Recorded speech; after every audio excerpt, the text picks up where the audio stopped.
Welcome all of you to the WICCI KYC State Level Yoga Sector Council meeting. This is our first ever Parishraya, where we are connecting with yoga trainers from all over Karnataka to meet on a platform, a forum where we can interact with other yoginis. And we are very excited. WICCI is the Women's Chamber of Commerce and Industry, and ours is a voluntary council. We are a strong team of women yoginis from diverse fields and different lineages. So, welcome once again to today's first ever Parishraya. And we are so happy to have you all with us. And it's going to be a wonderful forum where we can all interact and engage, especially starting from this evening. So, I would like to welcome a yogini, Medha Bhaskar, who's also a Karnataka Yoga Council member, to lead us on a centering exercise just now. Welcome, Medha. Thank you so much, Anshu. I think we have this as a tradition that we do in every meeting. So let's get started, everybody. If you're sitting on a chair, make sure that you drop both your feet on the floor. If you're sitting on the floor, then make sure you get into a comfortable posture. Sit with your back upright. Settle down, adjust your cameras, keep your devices away. And once you're settled, your hands on the knees, close your eyes. We have everybody themselves.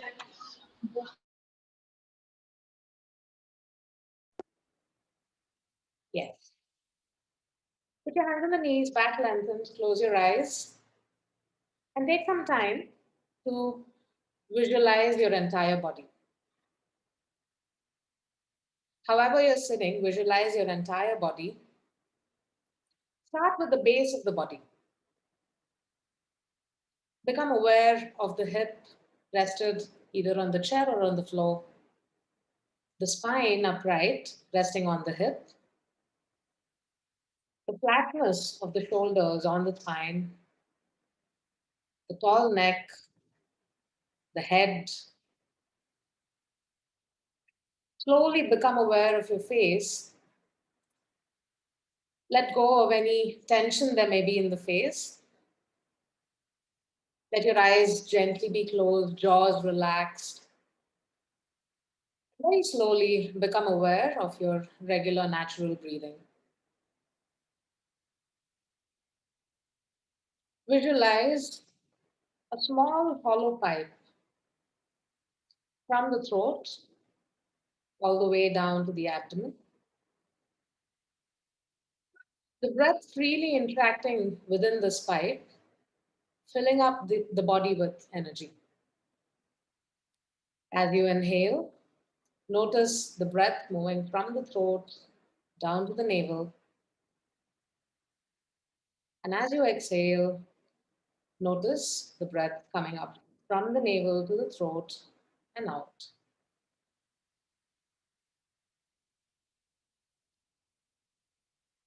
Allowing the entire body to fill up with the breath with each passing breath.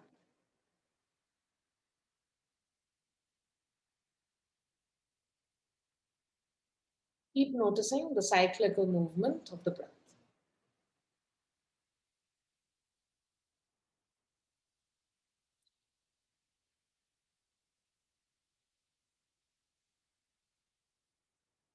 And now, very slowly, become aware of the whole body again. Start to feel the weight of the body on the hip, on the chair or on the floor.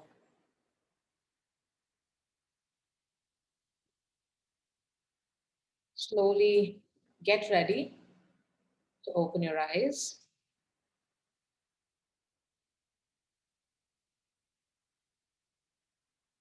And in your own time, blink your eyes open.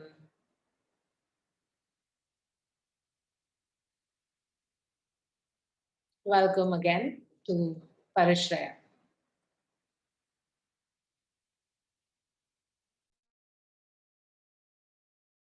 And I think you're muted. Thank you so much, Medha. Feeling so refreshed to go further on with this session. Now, I'd like to welcome our president, Luena Rangel, who's also known as Om, that's her spiritual name. and she is from the lineage of the Bihar School of Yoga. She is the president of the WICCI Karnataka Yoga Council, and she's also founder of the Curvy Yogi. So I'd like to welcome Luena Rangel to now talk to all of us about today's Parishraya. Luena.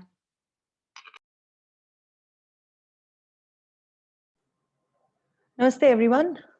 Thank you, Medha. Thank you, Anshu, for that intro. Medha, for the centering.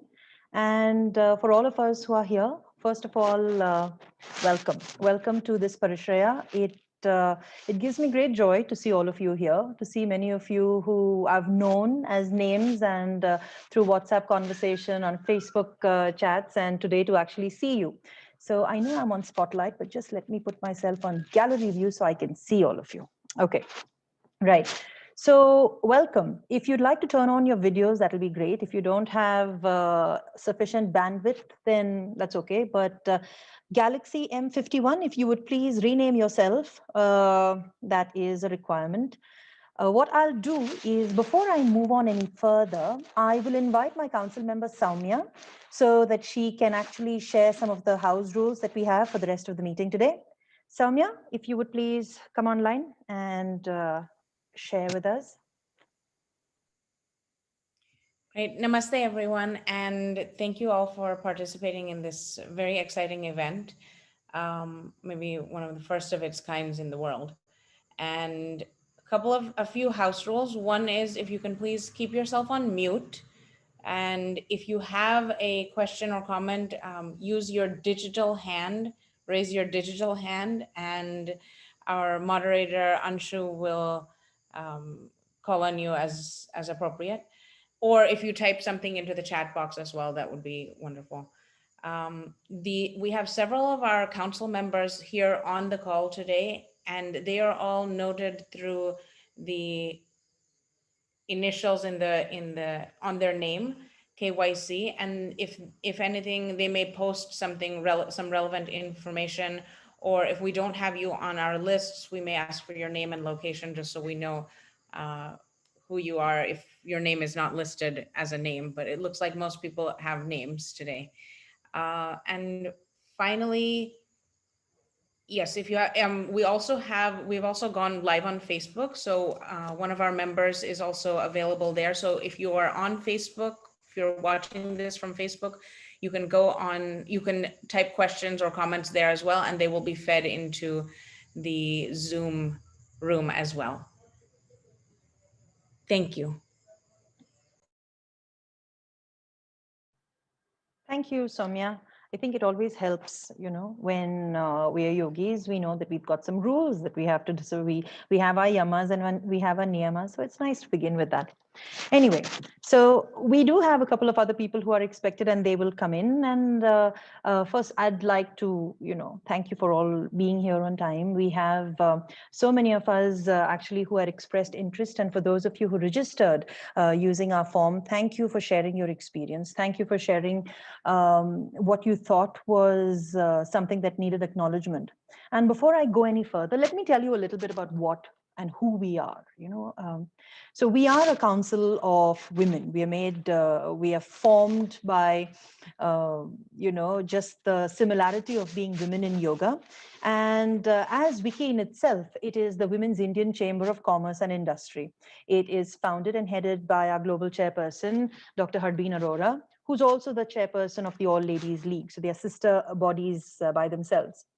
But as the name goes, it's WICCI, and it's the Chamber of Commerce and Industry. Now, as yogis or as yoga practitioners, we normally don't see ourselves as fitting into the commercial aspect, but as we work and as we generate income, we have to realize that yoga in itself, even though in the birthplace of yoga, it does form a very integral part of commerce and industry, the economy in itself.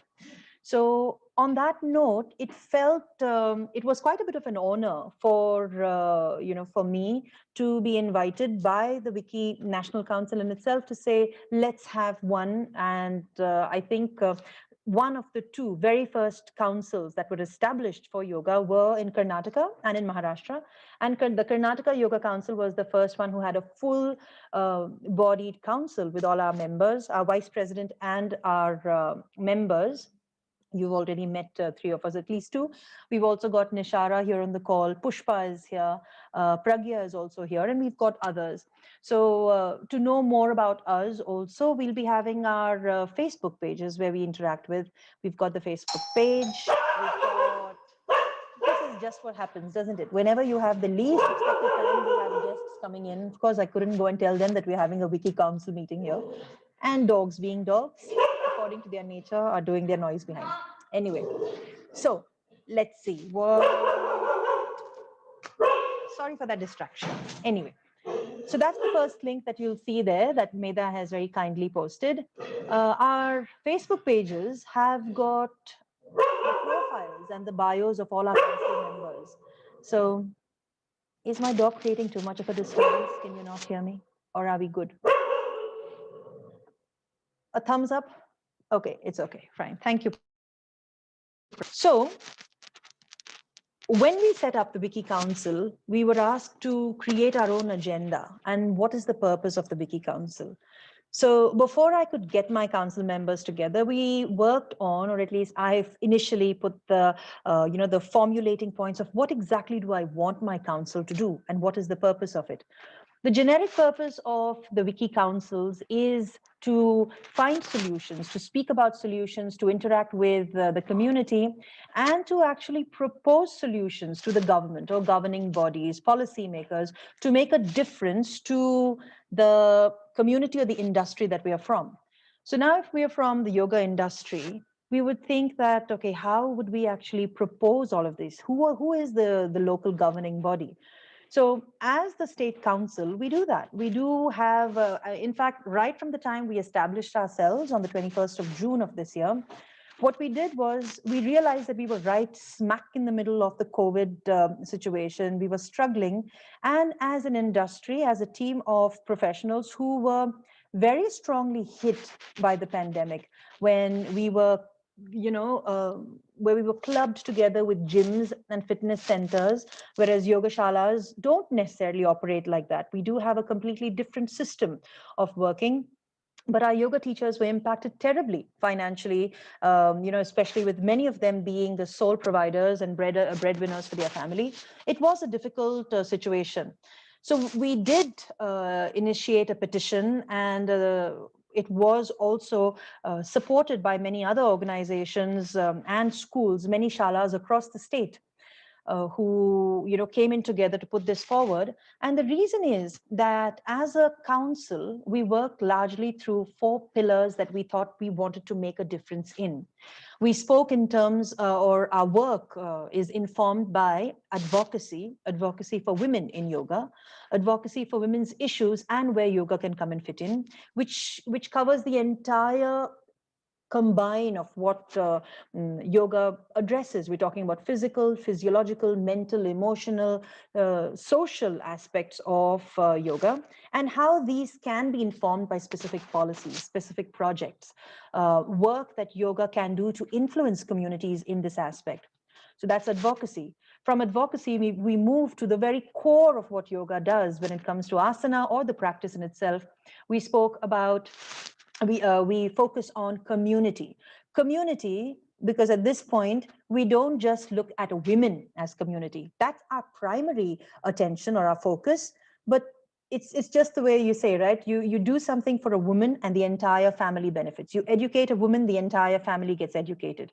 You focus on the woman's well-being, the woman's upliftment, or the woman's, not just empowerment, just by encouraging them, the entire family and the community, moving on to the society, gets impacted by it. So we focus on community with work that involves nurturing them, educating them, helping them, be it health issues or emotional or just yogic education. It could be anything which helps us interact with the community, because we are part of the community ourselves.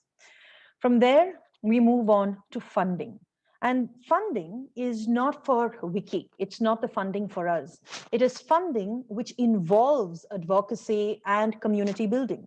It is funding for the projects that yoga teachers, the community, families of yoga teachers, for all of these things, funding for perhaps supporting yoga education or yogic education, or it could be just a humanitarian extension of what yoga does for the community. And that's where we came in through funding.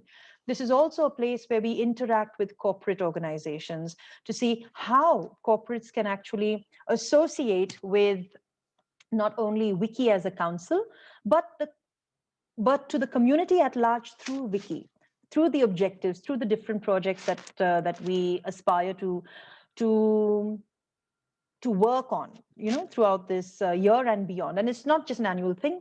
We are in office till the end of 2021, after which there would be, a shuffling, maybe a reinstatement. That's for 2022, and we still have time to go for that.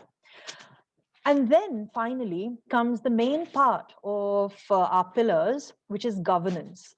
And we'll all agree that we, in our country, regulation of yoga has still got a long way to go to really establish itself.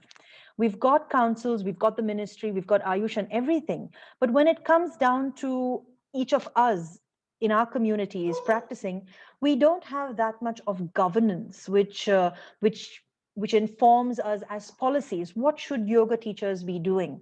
What should be their minimum wage? How do they go about it? How do women yoga teachers, or yoga teachers in itself, address safety when it comes to harassment, sexual harassment? There are so many things. Anything that happens in society is something that can happen to a yoga teacher as well. And this is where we thought that WICCI Karnataka Yoga Council it can be very, very instrumental in connecting, being that bridge between community, between the teachers, and between all stakeholders, including the government. Now, do we create that change? We may do in our own individual circles. Is WICCI going to really do it? WICCI is here as a suggestion maker. We reach out to the government bodies, not just at the state level, but also the national level. And with the support that we have, and we do have quite a bit of support, there is a very good chance that very specific and very good, proactive and helpful policies can actually make its way to national policy. It could actually be a great thing for all of us. So like Soumya said, this is the first of its kind, the first meeting of its kind. So thank you all of you for actually being instruments to have this very successful meeting. Because when we speak about yoga as a community, I think the yoga teachers are one of the strongest and the most important stakeholders here. So thank you for being a part of this. Now, let me just tell you a little bit more about what we have and why we've come together like this. You see, if you walk down your road, if you just go out of your house, you'll come across numerous yoga studios, and so many of us who actually teach in our buildings, or we just have yoga centers that right now might be really troubled, but we have many, many yoga teachers. And very rarely do we see yoga teachers coming together as a community, right? Now we have, if you look on Facebook, you'll find an X-Cities yoga group, right? For example, Bangalore Yoga Group, Bangalore Yoga Community. But what do we do in that community? Most of the times we are posting advertisements of our workshops, of our sessions, of our talks. So we do that, right? Now, that is all good. That's all very important, and we need to have that. But what we don't realize is, okay, let's just have a quick, at the end of the day, I do yoga teacher training. So the teacher and me won't just fall asleep immediately. What is yoga, everyone? What is yoga? I think many of Medha. have been tortured by this question. I know, right? So what is yoga? Let's hear from anyone, either in the chat. You can put it out there in the chat. What is yoga? Type out there quickly. Gives me a moment to sip some water. Connection. Petra says union. Anyone else? I think these are the most largely used words. So if we talk about connection and we talk about union, how many teachers do we know yoga teachers do we know who unite, who come together? Very few, very, very few. We're usually standing alone. We graduate or we get our certificates to teach, and then we are by ourselves. Okay. Now, I'm not saying that we should stop teaching by ourselves. What I'm saying is that there is a lot of strength and there is a lot of nurturing that comes from being with each other. Okay. And this is an opportunity for us to start building those connections. You see, in that form that you filled, we spoke about, I asked a couple of questions about how the pandemic affected you, how did it impact your income? And almost everyone spoke about the impact when it made in terms of income, when it made in terms of, how many students we had, or how few students, how people were afraid to come online. And many, many, many other teachers said that they found it difficult to even go online. Okay. Now, this is where it comes to having a real community or a network which supports you, right? Now, on this call, we have yoga teachers from across the state and some of us who are even outside of the state, okay? So we're not just talking about yoga teachers in Bangalore. We are talking about, we've got yoga teachers from Mangalore, we've got yoga teachers from Coorg, we've got them from many other cities also, which means that not everyone has the same access and the privilege to access the internet or for online classes, if we look at just one of the things.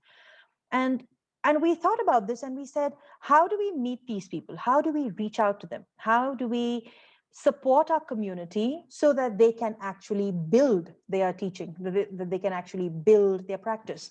And we're not just talking about COVID, because sometime or the other, the pandemic will open up, the pandemic restrictions will open up, which will give us space to, slowly get back to another kind of normal. What was the normal may not come back, but another kind of normal. So how do we get there? What are the resources that our teachers need?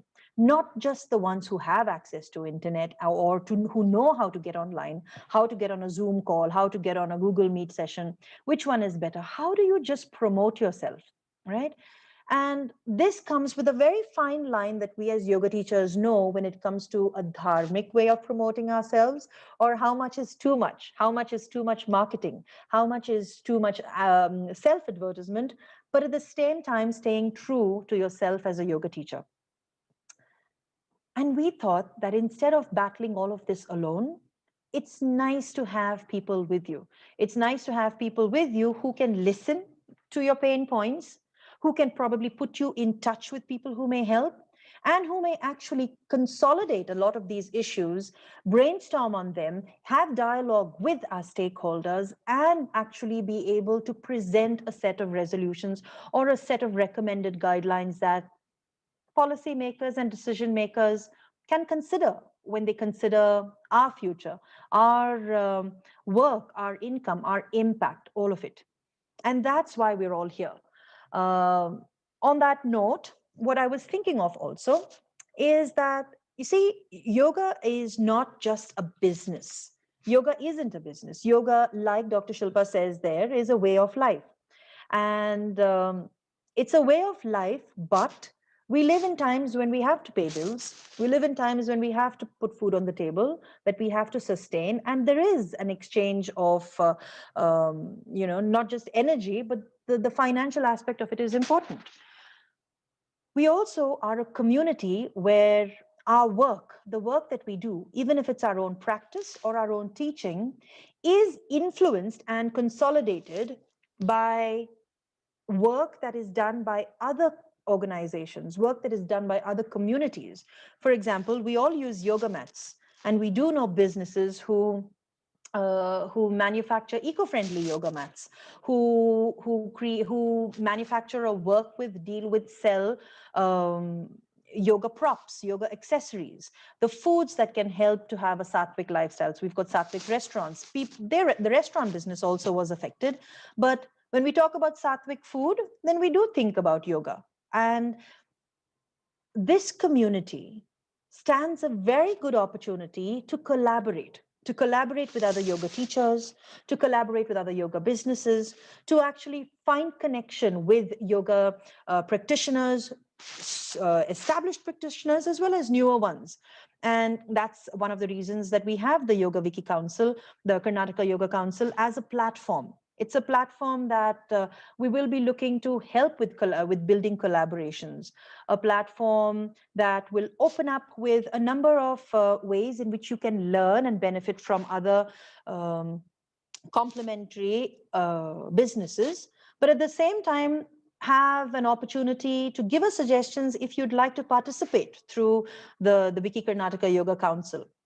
So to begin with, and at this event, what I would like to share with all of you is that in our community right now on this call, we have with us Dr. Shilpa Datar, who is an Ayurvedic professional, but she's also the founder of Swayam Life. And she does brilliant, brilliant work, not just in terms of research and the number of places she's worked with, spoken with. Dr. Shilpa and I have been in conversation for many, many months now. And I thought that this was a brilliant time for her to reach out to you. And she's going to take a few minutes to let you know about the work she does in terms of Ayurveda. And not just to tell you about that work, but more importantly, how that work could actually help you as yoga teachers do better or upskill yourself. So there is a little bit that Dr. Shilpa has. I won't give away any of what she has to say. Dr. Shilpa, welcome. Thank you for being here. Thank you. Thank you so much, Lavina. And I'd like you to, take the next few minutes and let us know about the work that you do, the beautiful, beautiful product that you have, and how yoga teachers can actually benefit from that and help themselves and help their students. So over to you. And if you can please, if you can go a little beyond what I said in terms of introducing yourself, if you think that I've missed anything or that there is something that our audience needs to know, please feel free. Sure, I'll do that. Am I audible? Yes. Okay, great. So namaste, everybody. Thank you so much for having me here. It's such a pleasure and an honor to be here with you all. Thank you so much, Lavina, for giving me this opportunity. And thank you, ladies. So I am Dr. Shilpa Datar, and I have a PhD in psychology, Indian psychology specifically. But my work is very multidisciplinary in nature. So Indian psychology, like you all know, is based on Indian philosophy. So I have studied a lot of philosophical traditions, a lot of the deep traditions, scriptural traditions of India, the ancient knowledge systems like Vedas, Upanishads, Bhagavad Gita, Ayurveda, Yoga, and Sankhya philosophy. And I have collated a lot of information regarding manas, regarding behavior, regarding prakriti, and developed a set of tests to assess prakriti and personality. So this was part of my PhD program at Mysore University. And as part of that, after developing the test, I've published a lot of research papers on this in scientific journals, both in India and abroad. And because the standardization procedures, the reliability, the validity, the scientific evidence that the tool is working have been so well done using the standard methodologies from the West. It is being used for research in Germany, in US, in India, in NIMHANS, and many other places. Because there is no other test that assesses people on the physical, the psychological, as well as spiritual aspects of behavior. So that is a major credit to me that I take very much pleasure in telling everybody, because it's not easy for NIMHANS or for Germans or for the US people to accept a test that has been developed in India and use it in their research. So that is the basic of my work. Now, coming to what I want to talk to you about today is how this work ties in with yoga with Ayurveda and with the work that you are doing and what I intend to talk to you about today. So, like you all know, Ayurveda and yoga, both of them are based on Sankhyan philosophy. So they all talk about the Panchamahabhuta theory, the five element theory, and how they are so intrinsic to us. So, like you all know, the five elements, the Panchamahabhutas, our entire body is made up of the Panchamahabhutas as well as the entire world that we are living in. So the five elements, the Panchamahabhutas, Akasha, Vayu, Agni, Ap, and Prithvi, they combine with each other at the physical level to form the Tridoshas of Vata, Pitta, and Kapha. And they combine at the psychological level to form the Trigunas of Sattva, Rajas, and Tamas. And these two are very intrinsically interrelated to each other.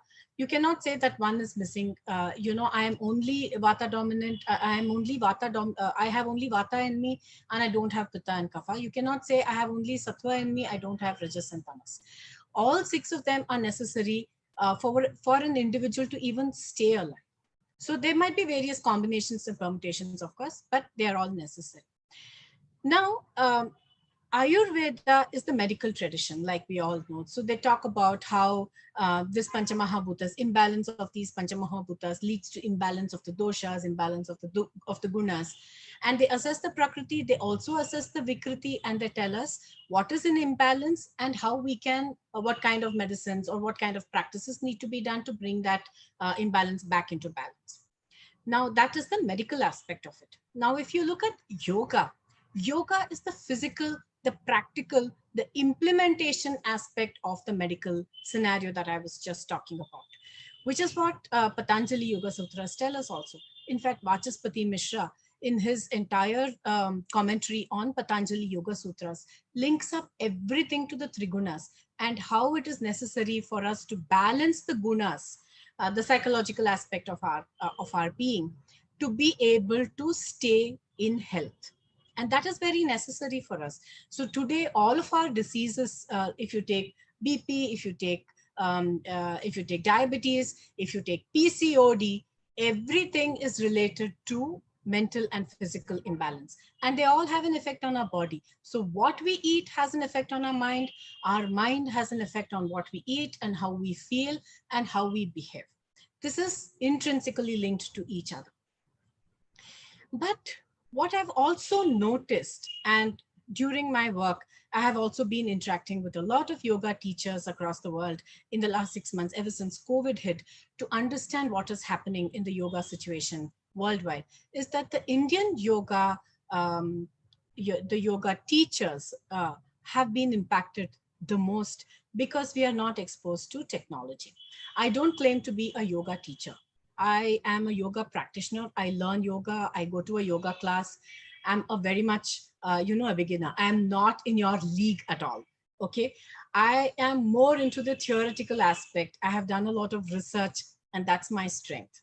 And so coming back to the topic, what I've also noticed is that the yoga teachers in India have been very badly hit because we are not able to use the multi-dimensional aspect that is currently being used abroad.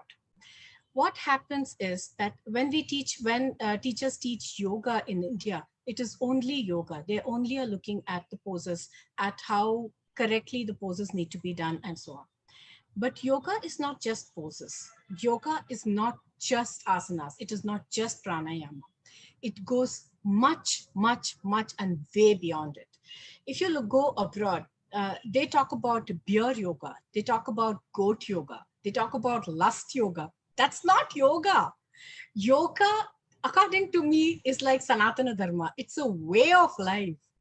You cannot say, I'm only going to do yoga. I'm not going to look at whether I'm drinking, whether I'm, eating meat or eating whatever, everything else that, things that I can get my hands on, and so on and so forth. You cannot say that I'm going to do drugs and do yoga.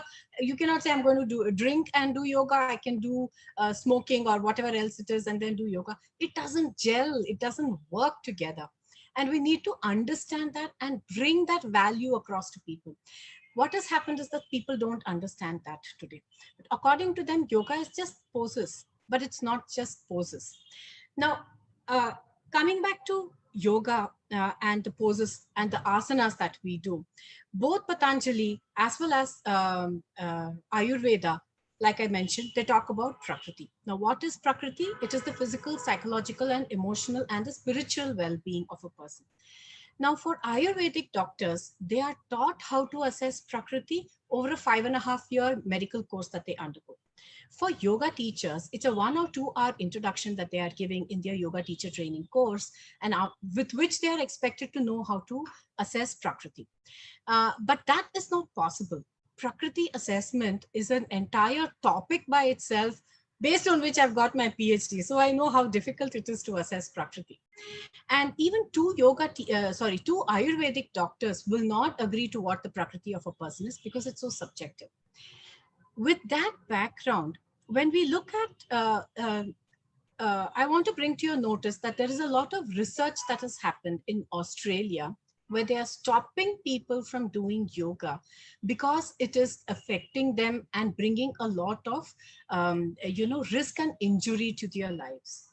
We all know that yoga doesn't do that, but it is a fact that it is still doing it. Now, how is that possible? I'm talking, very diabolically opposite to what, to my own words, contradicting my own words.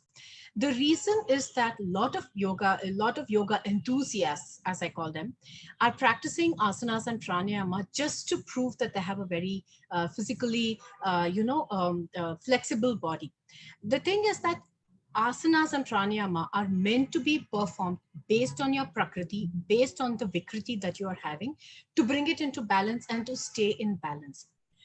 And we all know that because if you look at your mudras, it is all based on your 5 elements. You practice the mudras, you recommend the mudras for practicing during your own asanas and practice, because you tell them that, do this mudra because it's going to improve your, fire element, it's going to improve your water element, it's going to improve your, air element, and so on and so forth. Because we know that these are all part of our body, but we are not able to bring the entire scientific evidence to force to show people how it is affecting them and why it is affecting them. So this kind of indiscriminate performance of yoga by people for whom certain asanas are not recommended, but certain other asanas are recommended, has had a major detrimental effect, because of which there is a lot of research saying that don't do yoga at all because it's bad.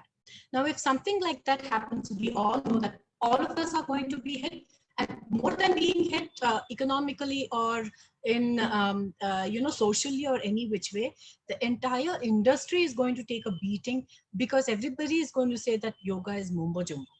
And that is not what we need in today's day and life. What we need is for people to accept the value that yoga gives to us, the value that it gives to the teachers who teach them, the societal value, the social value, the social standing that it gives to all of us.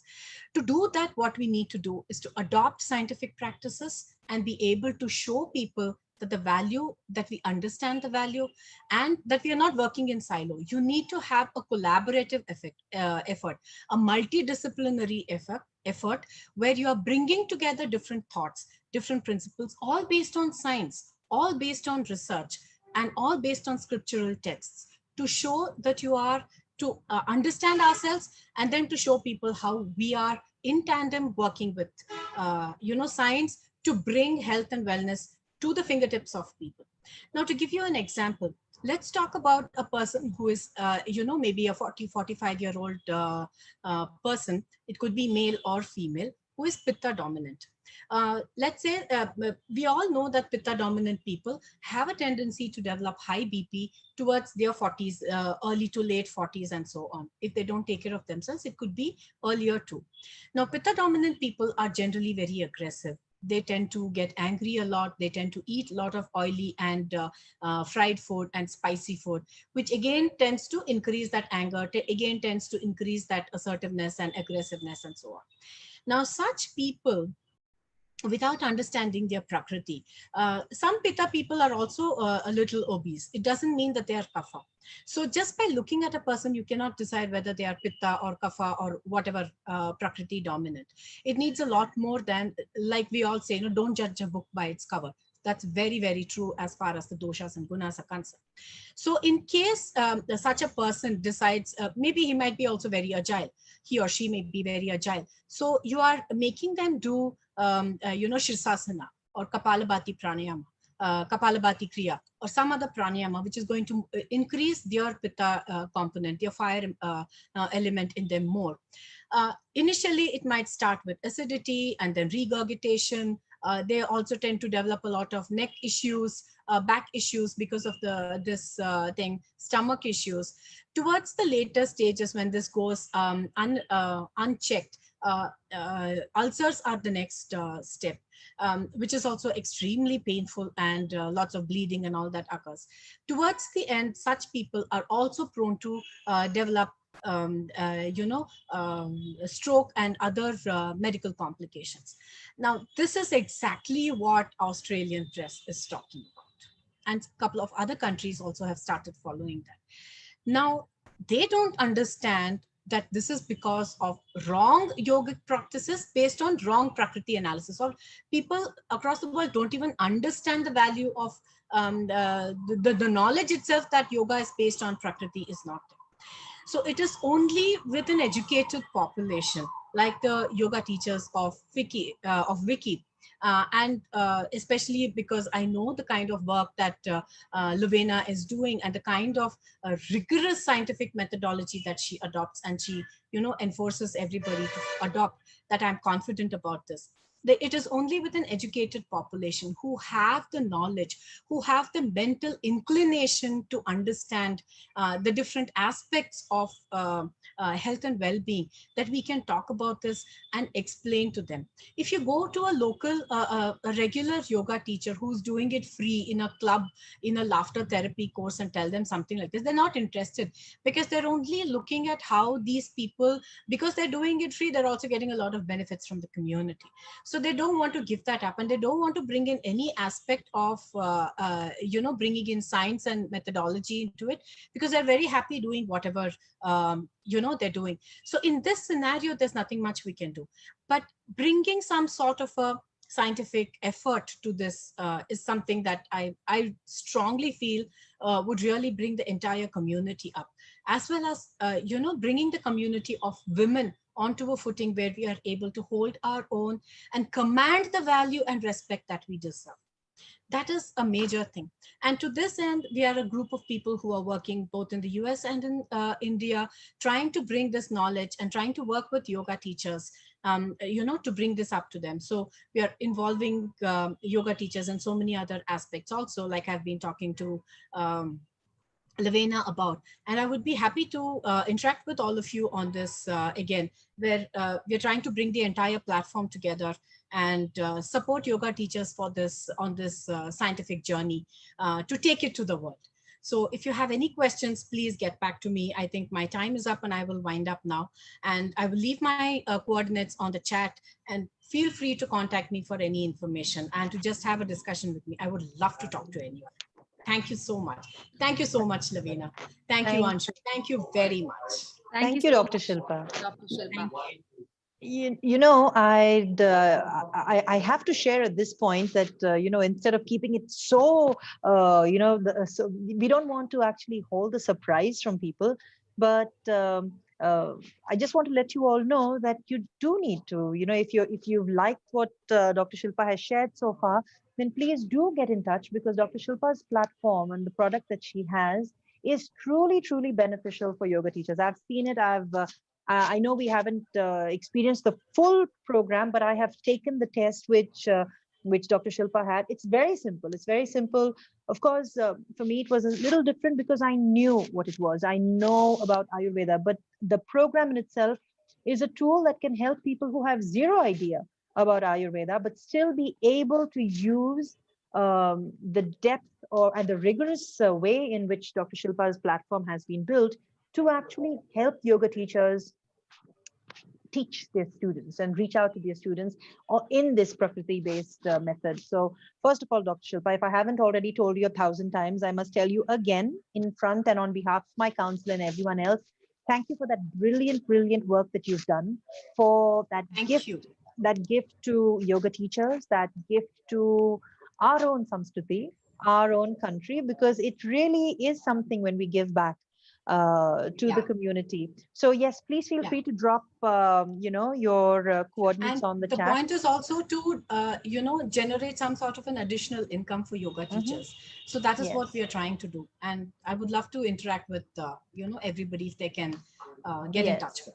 Yes, of course. And beyond that also, what we would do is that as WICCI Karnataka Yoga Council, when I will be having the further details with Dr. Shilpa, we will be sharing that with you as well when we do have that collaboration established, wherein our council members as well as the larger community will be able to benefit from Dr. Shilpa's work. And of course, like she said, it not only adds an additional dimension to your yoga teaching, to your skills, but also as an additional source of income. So that is also something that will be interesting to know more about for yourselves. How you'd get to know about that? We do have a monthly newsletter that we've got the links put out there in our chat. So please feel free to subscribe. We don't make it spammy. We don't put a lot of things in there. In fact, our very last newsletter was just that. It was a letter that had news, and it had one interesting recipe because it was around Diwali time. It was a recipe for respiratory health. For those of you who had tried that and who sent back an email saying that you tried it, thank you for that. I realized that there was one thing that I didn't tell all of you, and that's an important bit. And I remembered when I was listening to Dr. Shilpa's talk, because she mentioned something that people who know me, people who've seen me on social media, think that, oh my God, this woman will just not stop at it. And she'll go on and on and on about it. And that is the need to platform Indian yoga teachers. A lot of my work involves educating and speaking on different forums, conferences across the world at different international, along with advising Yoga Alliance on the need for diversity and inclusion, not just in those countries. But we can't speak about yoga in the rest of the world without inviting and without bringing in the Indian voice. And women in yoga, we're so many of us, but where are we? We don't have our voices, we don't have our platforms, and we don't have that representation. WICCI Karnataka Yoga Council, because it is the Women's Indian Chamber of Commerce and Industry, is that space where I seek, and it's one of my deepest desires, to see more of Karnataka's yoga teachers platformed so that the world can know, what are you doing? What is the work that you do? What drives you to do it? What brings yoga into your life? How do you bring yoga as an expression of your life, as an expression of your dharma?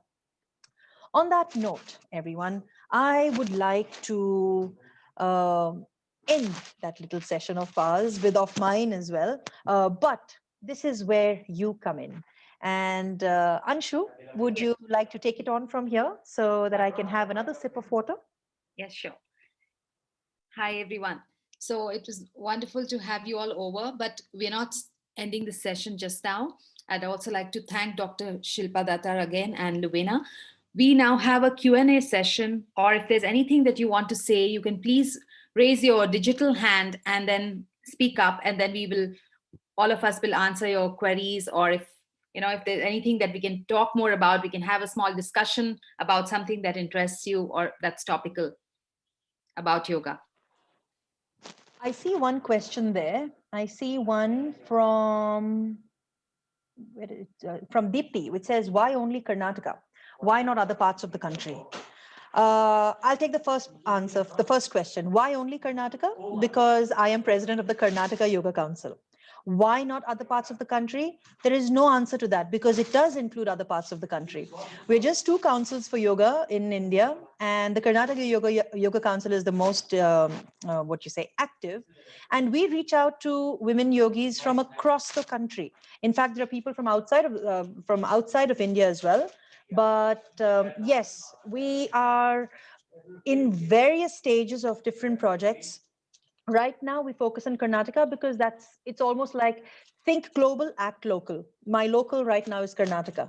I focus on us, but as and when and every time we get the opportunity to highlight and showcase any women yogis, any women yoga teachers, yoga practitioners also, because at the end of the day, remember, we're all forever sadhakas. We'll always be practitioners, no matter how many years we begin teaching or we teach. So there's no other reason, there is no reason to say why not other parts of the country. So if there's anyone who is there and who needs that platforming, please bring it up to us. Until we have more councils in other parts of India, in other states of India, here we are. Let's showcase all of our women. Yeah. So Swati wants to know what are the projects we are working on and how everyone can be part of them.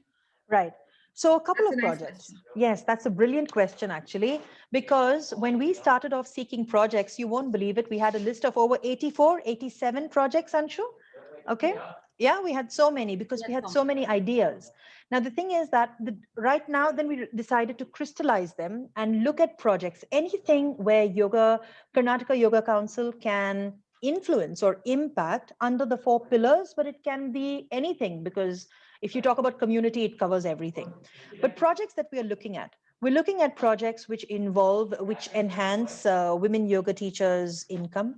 We're looking at social issues. So we're still looking at, this is a personal project, but it's something that I will drive along with WICCI, because it affects the society at large. And that's to do with domestic and sexual violence and trauma, the healing from trauma with yoga. That's a social cause. We're looking at how we work with NGOs, how we work with communities in our in our surroundings, communities where there are underprivileged or underserviced or marginalized communities. How can yoga reach them?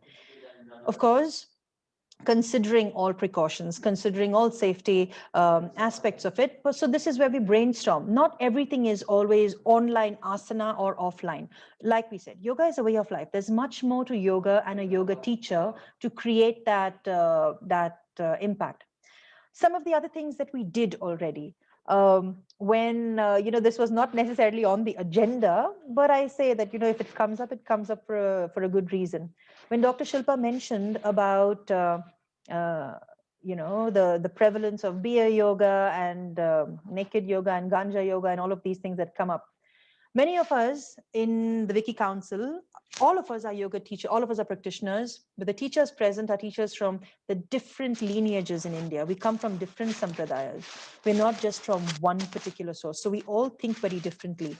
We've got political activists. I think Pushpa is there in our group. She's an environmental activist as well. We've got lawyers in our group. We've got an Ayurvedic physician also in the council, and we try to look at it in a very holistic way, using everything, all our senses, all the multiple intelligences that we have. And projects that we did when it came to this was, we stay true to our tradition, we stay true to dharma in terms of what is righteous. And we felt that beer yoga, which was an incident that came up very recently, was something that we didn't feel was quite in line with what yoga is, in terms of, especially in India and in Karnataka, where we have so many schools of yoga. And that was something that we did play a role, because we did initiate a couple of communication tools, right? In which we reached out to the people who, we reached out, or we communicated things in a way to show that we were not really supportive of that kind of a practice. And that's what we did. So that wasn't a project by itself, but it was something that came up and something that required us to address, and we did. So when the community reaches out to us and tells us that this is happening, if we have a way in which we can influence it or create change, then we do. So that is what we did. How can we be a part of it? That's another brilliant one. We can be a part, you can be a part of it by reaching out to us, by letting us know what you do, letting us know how you can assist, letting us know if there is something in specific that you want to do.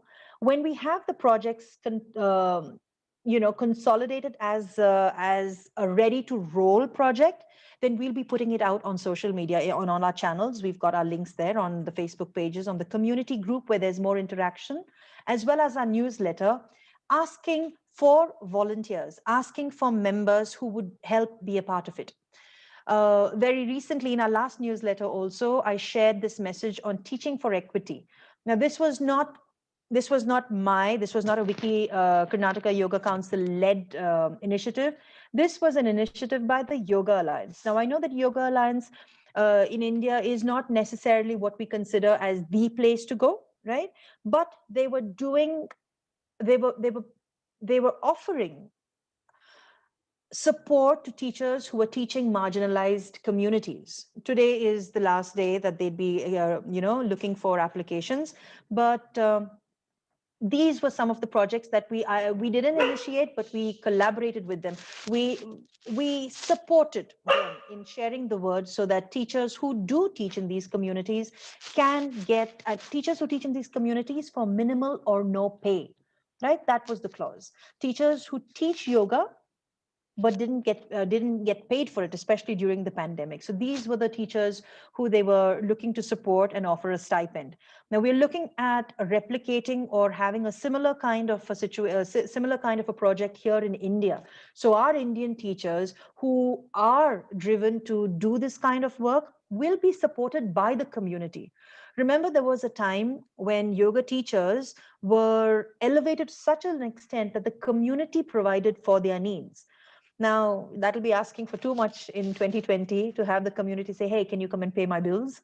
It'll be too much, but I think we can at least initiate something where they can give something back to the yoga teachers who do very heart-driven, purposeful work. And Swati, I hope that answered your question or part of it. But if there's any other question or if there's any other thought or suggestion or ideas that you have, please feel free to write to us. Medha or Soumya, if you can please drop my email there, then we would, okay? Then they'd be able to connect with us as well. Yeah. Upskill yoga teachers. Can I just have... asked about how yoga can bring social change and how you can be involved with that. I think what Luena just talked about exactly that. And that's what we do. A lot of social change is what we are targeting. And you're most welcome to be part of that. Yes, Deepal, to answer your question, I think I just answered. You can reach out on Facebook and on any of the groups or our email. We have two. We have the generic email, which is accessed by the council members as well. And if you want to write something very specifically to me, if you've got something that's more personal or something that requires a little bit more confidentiality, then please feel free to write to me. I will drop my email there.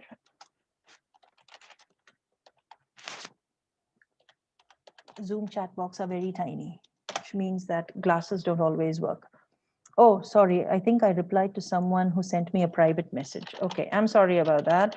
It's luvina.rangel@wicci.in. Okay, there we go. Right. Okay, what else do we have? Have I missed any other questions? We have an interesting question from Shivantika. Can we make a copyright of our authentic yoga teaching practice so that other types of yoga non-aligning to our values can be exempted? Shivantika, you've got a piece of my heart already. No. Okay. So copyright, authentic yoga teaching practice. Where is Medha? I think Medha is the person. Medha is the lawyer amongst us right now. Well, you see, there are a lot of things that we want to maintain for our country, that we want to maintain of our heritage. There are different ways in which we look at it. And yes, Shivantika, that is one of the projects that we are looking at, not necessarily in terms of copyright, because we haven't written it and the Vedas are Shruti. So we can't really have copyright over that. But yes, there is something in there, that we need to work out, that we need to understand better about how we can establish the heritage in its birthplace.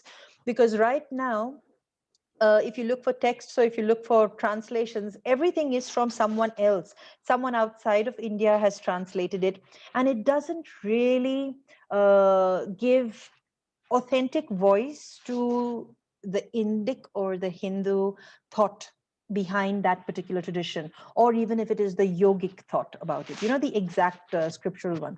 So there can be, we'll have to, this is not a one step answer, but it's a brilliant question. It's like I said, it speaks to my heart, and it's something that we will be working on. Please write to us, because if you've asked this question, then I'm sure you've contemplated on it much longer, and it will be great to hear from you and see how we can actually, collaborate and work on that, Shivantika. So thank you so much for that. Okay. Right. So no WhatsApp group. To know about research. Luena, Sorry? Swati wanting to know about us doing research projects. I think Dr. Shilpa Yes. Datar is, Yes. doing all that. So, yes, no, actually we do have, yes, we do have. So in the community and in the advocacy bit as well, a lot of it comes with publication and research and all of that. So these are all things that we have already as an idea. We already have different things that we've written down in so many of the project ideas that we have. But hey, we've got just this many months, this many days, and this much of attention that we can give to a particular project. But we are most definitely up for research. Many of the ones, be it in terms of philosophical texts, books, publications on that, or even research on specific practices. We're not just talking about asana, research on asana, that is one thing, but it can be even research on so many other aspects of yoga and yogic lifestyle. Okay.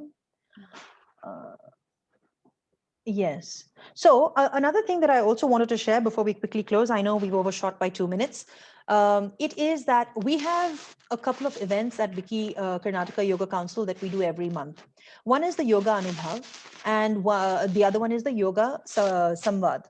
Now, in the Yoga Anubhava, what we normally do is me speaking. That's me giving my monthly address, or just giving you the experience of what it is from behind the scenes in terms of the Karnataka Yoga Council. The Yoga Samvad, however, is a conversation. It's a dialogue. It's we've had one where Anshu has spoken with Ria. We had another one where another council member of ours, Pratima, spoke with this wonderful yoga teacher from Kurg. And if you want to know about those, then head on to our Facebook page and you'll see the past videos there.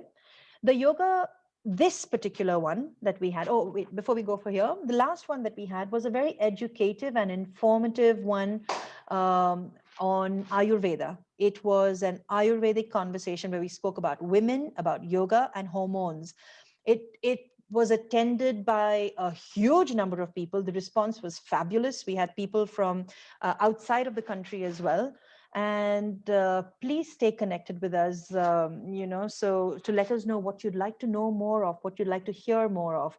And that will be, a way for you to have that continuing education and also know more about what's happening around us. And this one, like Soumya said, is the first where we had this samvad of sorts, but it is a parishraya. A parishraya refers to an assembly, a gathering of people. You are the yoga teachers, so we know, we listen and we hear in to say, what is it that our community wants more of? What is their pain point? What do they struggle with? And how can we, as yoga teachers, as women yoga teachers also, bring our uniqueness, bring our unique skills to find a solution? I think I'm done. I think I have spoken. If there are any more questions, please feel free to email us, because we don't want to take any more of your time. But I'd like to say my thank you personally, but to close, all yours, Anshu. So thank you all for taking out the time and showing so much interest and joining us today. It's really lovely to meet all of you online and read all your wonderful responses. So as a token of our appreciation, we would like to offer a free workshop to all of you in the first quarter of the new year. And so in 2021, we'll be getting in touch with you, and then we'll all meet again for a workshop. And I would also like to thank Dr. Shilpa Datar and also Luena. Thank you both of you for talking to us today. And thank you so much, Medha, for that wonderful centering. And thank you so much, Soumya, also for all the effort you did behind the scenes. Thank you all for making this a great success today. And to answer, I think we missed one question from Kavna. Yes, we do have a Instagram page, and we will send that link to you as well. And if there's anything else, like Luena said, please do write to us. And you can always email us, and please do join our Facebook groups. We have a Facebook community group, and we also have a page. And you can read about the profiles of all our council members on that Facebook page. Thank you so much. Namaste.